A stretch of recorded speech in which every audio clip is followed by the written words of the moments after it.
రాత్రి మనకి 9:30 ఆ టైం దగ్గర మనకి ఇన్ఫర్మేషన్ వస్తే regarding that Pranavi is missing.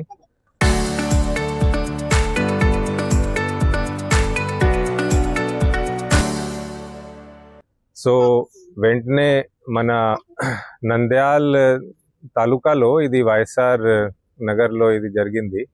So పాప ఆడుతున్నప్పుడు బయటకి వెళ్ళిపోయింది, అప్పుడు ఎవరు చూడలేదు. సో తర్వాత ఇంటి దగ్గర అందరూ అక్కడ ఉన్న నేబర్స్ అందరూ వెళ్ళి చూస్తే పాప ఎక్కడ కూడా కనపడలేదు. సో అప్పుడు మన నంద్యాల తాలూకా పోలీస్ స్టేషన్కి ఇన్ఫర్మేషన్ వస్తే వెంటనే నంద్యాల తాలూకా యూపీఎస్ సిఐ గారు అండ్ టీమ్ అక్కడికి వెళ్ళారు.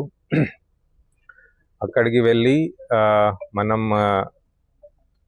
అక్కడ ఉన్న సీసీటీవీ ఫుటేజ్ చూసుకొని పేరెంట్స్తో మాట్లాడుకొని నేబర్స్తో మాట్లాడుకొని అరౌండ్ 9:30 సర్చ్ మేము మొదలు పెట్టాము. తర్వాత ఈ సర్చ్ భాగంగా మనం నైట్ విజన్ డ్రోన్స్ వాడాము, స్పెషల్ పార్టీస్ కూడా వాడాము.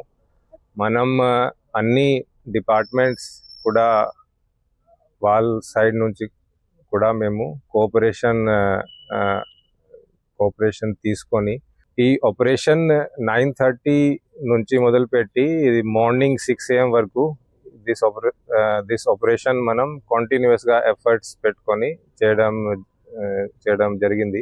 డాగ్స్ స్క్వాడ్ని వాడుకొని ఇది throughout the night tireless efforts పెట్టుకొని ఎర్లీ మార్నింగ్ అవర్స్లో పాప ట్రేస్ అవుట్ అయింది. It is a matter of great satisfaction, happiness, and I would like to congratulate each and every person in the team here. నా పేరు కళ్యాణి, మా పాప పేరు ప్రణవి, 3 సంవత్సరాలు. నిన్న వైఎస్ఆర్ లో ఉంటున్నాము. నిన్న సాయంత్రం 6:30 నుంచి మా పాప కనపడలేదు. తర్వాత సార్ వాళ్ళకి ఫోన్ చేసి డిఎస్పీ సార్ అని ఎస్పీ సార్ వీళ్ళందరూ వచ్చి రాత్రి అంతా వెతికి మాకు ఇచ్చినారు. పొద్దున చేనల్ పొలాలలో ఉన్నది. పొద్దున 5:30 కల్లా మా చేతి 6:30 6:40 ఇంట్లో లేదు. 6:30 వరకు ఇంట్లో ఉంది. 6:40 కనపడలేదు. తర్వాత మేము సార్ వాళ్ళకి ఫోన్ చేసి సార్ వాళ్ళు వచ్చి సార్ వాళ్ళు మాకు పొద్దున మార్నింగ్ 5:30కి